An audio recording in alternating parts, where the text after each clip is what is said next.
మాట్లాడే పద్ధతి నాకు ఇది అర్థమైతలేదు. ఒకడు బచ్చగాడు అంటాడు, ఒకడు ఇది అంటాడు, ఒకడు ఇది అంటాడు, ఒకడు ఇది అంటా ఉంటుండ్రు. ఏం తప్పు చేసిండే? కేటీఆర్ గారు చేసిన తప్పేందా అని అడుగుతా ఉన్నా. ఒకడు అంటాడు కేసీఆర్ హాస్పిటల్లో ఉన్నాడు. ఏం భాష నాయన అనేది?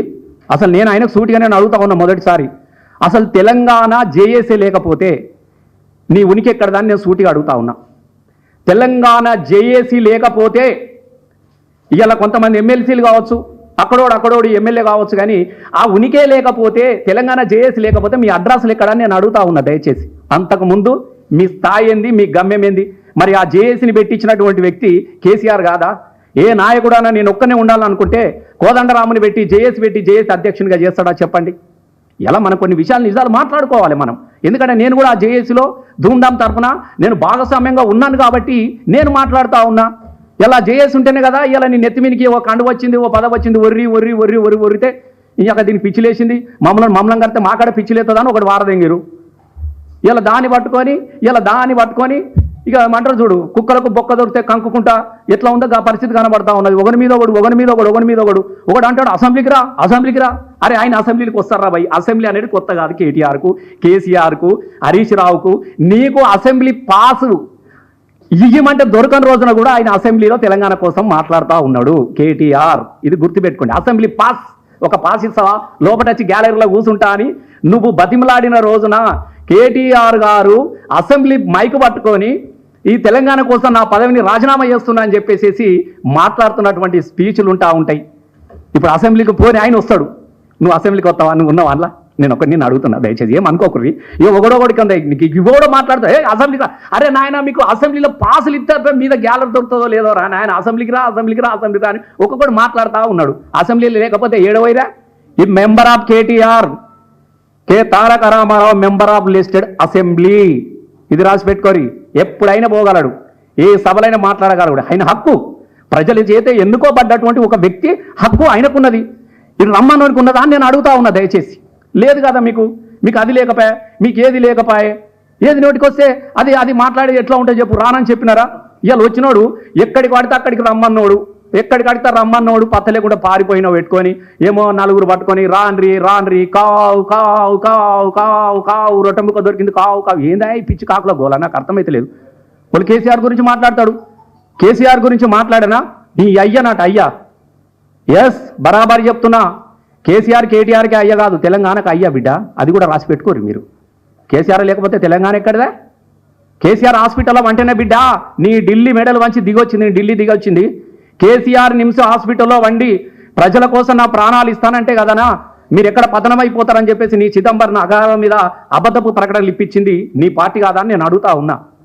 ఇలా ఎవడైతే నీ అయ్య అని మాట్లాడుతూ ఉన్నాడో ఆ రోజు అమ్మ ఓసోని అమ్మ అని యాదిరెడ్డి పార్లమెంటు సాక్షిగా చింత చెట్టుకు ఉరితాడుకు ఊలాడబడ్డ రోజున అమ్మ ఓసోని అమ్మ నువ్వు ఏడున్నావమ్మా అని మేము పాట పాడితే నువ్వు వెనకెళ్ళి వాడు సప్పట్లు కొట్టలేదా? నేను ఇవాళ వాళ్ళని అడుగుతా ఉన్నా. నేను ఇవాళ సూటిగా ఎట్లా మాట్లాడతారు? ఏ చరిత్రను వక్రీకరించి మాట్లాడుతూ ఉంటారు మీరు అన్న నేను అడుగుతా ఉన్నా. ఓడట సాగరహారంలో వీళ్ళు లేనేలేరట. అరే నాయన నీ దండం పెడతారా నాయన? సాగరహారం స్టేజ్ చేయించిందే కేసీఆర్ రా బాబు. నేను ఉన్నాను కదా, నేనే కదా ఎగిరిన నా స్టేజ్ మీద. కేసీఆర్ లేని జేఏసీ ఉద్యమాలు ఉన్నాయా? ఇలా నిజాం కాలేజీలో పెట్టిన సభలో కేసీఆర్ రాకుంటేనే ఉన్నదా? 24 గంటలు అసెంబ్లీ ఇందిరా పార్క్ దగ్గర అసెంబ్లీ మేము ధర్నా చేస్తూ ఉంటే ఇదే ఎవరైతే మాట్లాడుతున్నారో, ఏ తెలంగాణ ఉద్యమకారుని చెప్పుకున్నాడు మాట్లాడుతూ ఉంటాడో ఆ రోజు పొన్నం ప్రభాకర్ ఈపు వలగొట్టలేదా? పేపర్ల పోటు వాళ్ళు రాలేదా? ఆ రోజు కేకే ఈపు వలగొట్టలేదా? కాంగ్రెస్ నుంచి ఆ రోజు వచ్చినటువంటి ఈ వివేక్ గారు ఈపు సున్నం చేయలేదా? మనమే కదా ఆ రోజున, ఈయననే కదా, ఇల్లు ఉన్నాడు కదా కాంగ్రెస్ వాళ్ళు గుద్దింది. మరి ఎవరి చరిత్ర ఎక్కడున్నదో మనకు కనబడతలేదా? ఏది పడుతుంది నోటికి ఎట్లా మాట్లాడతారు? ఆ రోజు మా వినోద్ అన్న ఆ రోజు ఉన్నటువంటి మా వాళ్ళు అందరు పోయి పర్మిషన్ ఇయ్యనంటే సెక్రటరీ వెళ్ళి జానారెడ్డిని గారు కలిసి అందరిని కలిసి పర్మిషన్ తీసుకొచ్చి మేము టియర్ గ్యాస్ పడతా ఉంటే కూడా నేనే కదా పాటలు పాడింది. నా పక్కన ఎంతమంది ఉన్నారో చూసుకోరు. ఆ రోజున ఎవడు ఉన్నాడు? నీ రేవంత్ రెడ్డి ఉన్నాడు. ఓ అని జబ్బు ఉన్నాడే నీ రేవంత్ రెడ్డి. కనీసం జీవితంలో ఎన్నడన్నా నాకు తెలిసి పసిపిల్లగా నుంచి పండు ముసలోడు లెవ్వలోనోడు కూడా నేను ఉరికెత్త బిడ్డ అని ఉరికొచ్చిండు తప్ప ఎల్లెలకల వండి తెలంగాణకు అడ్డం పడ్డ ఏకైక వ్యక్తి ఎవడన్నా ఉన్నాడు అంటే ఈ తెలంగాణలో నీ దండం పెడతారు అయ్యో ఈ రేవంత్ రెడ్డి. ఎవ్వలేడు. తుపాకీ ఎక్కిపెట్టినోడి గురించి ఇలా మాట్లాడడానికి సిగ్గుండాలే కనీసం మాట్లాడడానికి తెలంగాణ అని. ఎస్ నీ అబద్ధాలను నమ్మిర్రో, నీ గారడేశాలకు నమ్మిర్రో, మీ మోసపక్కడని నమ్మిర్రో ఒకసారి నీకు అవకాశం ఇచ్చినాడు. ఏ పదవి కొత్తగా 10 సంవత్సరాలు నాడే కేసీఆర్ 5 సంవత్సరాలకే 18 నెలలకే ఇలా పడవబడ్డది పాతరమైంది. మీ పరిస్థితి ఎక్కడ పోయే పరిస్థితి కూడా మీకు లేదు. ఇలా అట్లాంటి వ్యక్తిని పెట్టుకొని అట్లాంటి వ్యక్తిని పట్టుకొని నువ్వు హాస్పిటల్ ఉన్నావు, నువ్వు అటే పోతావా, నీటవుతావు, ఇదా నీ సంస్కారం? ఇదా మీ అయ్యలు నేర్పిన సంస్కారం? మీకు చదువుకున్నాళ్ళు డాక్టరేట్ ఎలా బూతులాగా డాక్టరేట్ చేసిరా మీరు? ఎలా డాక్టరేట్ చేసినా అని అడుగుతున్నాను. నేను కూడా ఒక పిహెచ్డి స్కాలర్. నేను ఇలా మీరు కూడా చదువుకున్నాళ్ళు కదా. ఇక్కడ ఒక ఆయన కూర్చున్న డాక్టర్, ఆ పక్కపండి ఇంకొక డాక్టర్ కూర్చున్నాడు. ఏం భాష మాట్లాడుతురా మీరు? సిగ్గు అనిపిస్తూ ఉన్నది నాకు, పరుగు పోతా ఉన్నది. ఒక రకంగా చెప్పాలంటే గిట్లాంటి వాళ్ళ అని అనిపిస్తూ ఉన్నది. మాట్లాడేటప్పుడు జాగ్రత్తగా మాట్లాడాలి. ఎవరి చరిత్రను ఎవడు చెరిపేయ రాదు. 100% చెప్తా ఉన్నా. మీరు 1000 జన్మలు ఎత్తినా కూడా కేసీఆర్ కాలి గోటికి కూడా మీరు సమానం కారు. దయచేసి మీరు రాసి పెట్టుకోరు. మీరు మీ చరిత్రలు ఎక్కడియా? ఏదో గుడ్డిలా మెల్లలాగా ఇలా కాంగ్రెసు ఆ శాతగానులు తలిగి మీకు అప్పచెప్పిన అంటారు చూడు, చీమలు పెట్టిన పుట్టలో పాములు దూరినట్టు. నువ్వెవనివాయా? నువ్వెవని అంటున్నా నేను.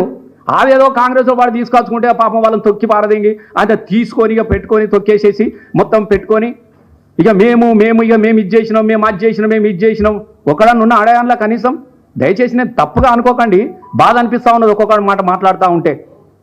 వాడు ఈ భాష అంటాడు, ఒకడు ఆ భాష అంటాడు, వాడు బచ్చగాడు అంటాడు, వాడు కుక్క. ఇదా మీ సంస్కారం? ఒక పెద్ద మనుషులను పట్టుకొని మీరు ఇదా సంస్కారం అని మేము అడుగుతూ ఉన్నాం. మేము ఇలా ఒక్కొక్కటి మేము ఇప్పుడు కూడా మేము చెప్తా ఉన్నాను. ఇలా ఇదొక్కటే కాదు, తెలంగాణ ప్రతివానికి ఫ్యాషన్ అయిపోయింది. కేటీఆర్ని తిడితే పేపర్లలో వస్తుంది, హరీష్ అన్నని తిడితే పేపర్లలో వస్తుంది, కేసీఆర్ని తిడితే పేపర్లలో వస్తుంది, యూట్యూబ్లలో వస్తుంది, సెక్షన్ న్యూస్ వస్తుంది. గిదాని కోసమా? అందుకే మేము ఏం అడుగుతున్నామనంటే ఆ మాట అనే ముందు నిజాలు తెలుసుకొని మాట్లాడాలి. మీ ముఖాలకి ఎనర్జీ మళ్ళీ చెప్తా ఉన్నా, ఇది చివరి పాలన, కాంగ్రెస్ పాలన. నేను మళ్ళీ తాపకి చెప్తున్నా, మరణ వాంగ్మూలం రాసిస్తా మీకు పాత్రికేయుల సాక్షిగా. ఇది మళ్ళీ గెలిస్తే నా తలకాయని తీసేసి గాంధీ భవన్ కాడ వేలాడగట్టురా. నేను మరణ వాంగ్మూలం కూడా రాత. వీళ్ళ జీవితంలో ఇంకా రారు. ప్రజలు విసిగిపోయిర్రు. వీళ్ళ మాటలు భరించలేని పరిస్థితులు వచ్చినారు. టీవీలు అత్తే అబ్బబ్బ బంద్ చేయరు అంటారు. అమ్మతో చెప్తారు, చూడకుండానే డిలీట్ చేస్తారు యూట్యూబ్లలో. గట్లాంటి చండాలమైనటువంటి భాష, మదమెక్కినటువంటి అహంకారం, పదవిలతోని విర్రబిగుతూ మాట్లాడేది మంచి పద్ధతి కాదు అని చెప్పేసి నేను చెప్తా ఉన్నా. ఇలా నేను సూటిగా చెప్తున్నా. అద్దెంకి దయాకర్ కూడా నాకు మిత్రుడే, జేఏసీలో పనిచేసినాం. మరి పనిచేసినప్పుడు కేసీఆర్ విలువ నీకు తెలియదా? మాట్లాడేటప్పుడు ఏదో వచ్చింది, ఒరినో ఒకటి పడేసిరు. ఇంకా ఎందుకు దీని కథ? నువ్వు ఒరితే నీకేమి ఇచ్చేయలేదు, వాళ్ళ తనక సస్తుడిగా వచ్చేలేదు. నేను ఇప్పుడు కూడా చెప్తా ఉన్నా, మేము కాంగ్రెస్, మేము ఇందిరమ్మ కాంగ్రెస్, మా కాంగ్రెస్. ఇవోయా హనుమంతరావు కన్నా పెద్ద సిపాయి వాను అని పదవి గుంజుకున్నారు మీరు. అంజనీ యాదవ్ వాళ్ళు తెలంగాణ వాళ్ళ కాంగ్రెస్ వాళ్ళు ఆయన పదవులు గుంజుకున్నారు, సంకల పెట్టుకొని ఇక వాళ్ళ మీదనే ఇక మాట్లాడుతున్నారు, మేం కాంగ్రెస్ అని. మీ మాటలు వింటే ఇందిరమ్మ తల్లి నిజంగా బతుకుంటే ఈ నటనను చూసి అమ్మతో ఉరి పెట్టుకొని చచ్చిపోవాలి. అకంత నటిస్తున్నారు ఇందిరమ్మ అని చెప్పేసి. నేను ఒకటే చెప్తా ఉన్నా, స్థాయి తెలుసుకొని మాట్లాడండి, గొప్పగా ఎదగండి, ఎవరు వద్దంటలేరు. పాలన మీద చర్చ పెట్టండి. అడిగినారు ఇలా హరీష్ అన్న కూడా అన్నాడు, మరి ఇప్పుడు నీళ్ళెట్లు ఇచ్చారు, పాలముల నీళ్ళెట్లు వచ్చినాయి అంటున్నా నేను. ఇలా గోదావరి మీద చర్చ పెట్టండి. ఇలా బనకచర్ల దాంది కూడా అవన్నీ ఎక్కడి నుంచి వచ్చినాయి చెప్పండి. ఇలా ఎందుకు రద్దు అయినాయి? కేసీఆర్, హరీష్ అన్న, కేటీఆర్ గారు వీళ్ళు మాట్లాడితేనే కదా ఇలా మళ్ళా జీవోలని. ప్రజల వైపు నిలబడ్డారు. మీకు ప్రజల చేత వాళ్ళకు పనిచేయడం మీకు చేత కాదు, మీరు మాట్లాడలేరు. మాట్లాడాలో మీద పడ్డ వాళ్ళ మాట ఏడవడం అనేది ఈ సరి అనేది కాదు. ఇంకొకటి అంటాడట వాడవాడు. మా దగ్గర ఉండే కమిషన్ల నారాయణ అని, మా దగ్గర ఎమ్మెల్యే గెలిచిండు. రంపం తీసి దానికి ఇట్లా కారం పెట్టి ఉప్పు పెట్టి 4 గోత్తడట. అక్క ఇది ఎక్కడి కథలో? రంపాలతో 4 కోసుడు ఉన్నారే, ఏమైనా చూసిరా మీరు? ఏం భాషనాయని ఇది? పెద్ద సిపాయిలక రంపాలతో కొయ్యారు నాయన. లందలకై తోలు తీస్తారు, తిత్తారు. ఒక కత్తి ఉంటుంది మాకు, కత్తి సీఎలు కొత్తారు. దాంతో దొడ్డు కారం పెట్టి దొడ్డుప్పు పోసి ఇలా 4